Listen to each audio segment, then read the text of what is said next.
আসসালামু আলাইকুম রহমতুল্লাহ। কালকে যেই বাচ্চা দেখেন, মাশাল্লাহ খুব সুন্দর হয়েছে। এই বাচ্চাগুলো কালকে উঠছে সব।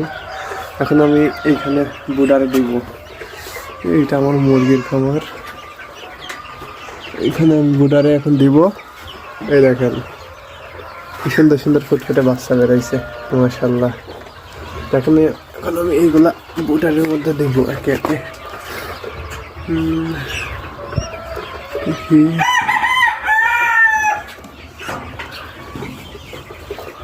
যা বাবারা যা, দেখেন কত সুন্দর সুন্দর পিচ্ছি পিচ্ছি বাচ্চা। এই ইনকিউবেটরের ভিতরে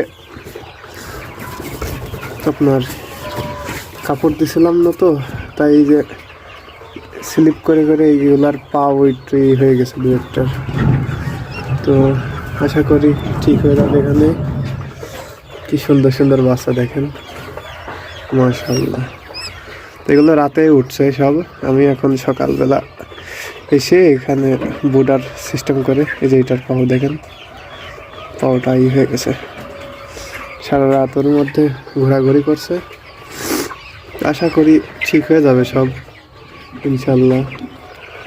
এই যে মোট 65টা ডিম দিয়েছিলাম, তার মধ্যে সবগুলাই 15টার মতো আপনার বাবা হয়েছে, আর 2টা বাচ্চা মারা গেছে। এই দেখেন। তো আশা করি এখান থেকে এই পাখিগুলা যদি আল্লাহ রহমতে যদি ডিম দেয়, তাহলে আবার ফুটাবো। অল্প থেকেই শুরু করছি, সবাই দোয়া করবেন।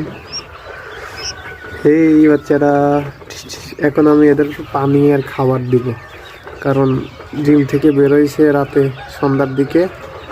আমার এখন পর্যন্ত কিছু খাই না। অবশ্য ওদের 2 দিন খাবার না দিলেও সমস্যা নাই, তাও ওদের গ্রোথের জন্য খাবারটা এখন দিয়ে দেবো। খাবার আর পানি দিয়ে দেবো। এখন কী কী ওষুধ দেওয়া যায় আপনারা একটু পরামর্শ দেন, আমি তো নতুন। সবাই ভালো থাকবেন, আল্লাহ হাফেজ।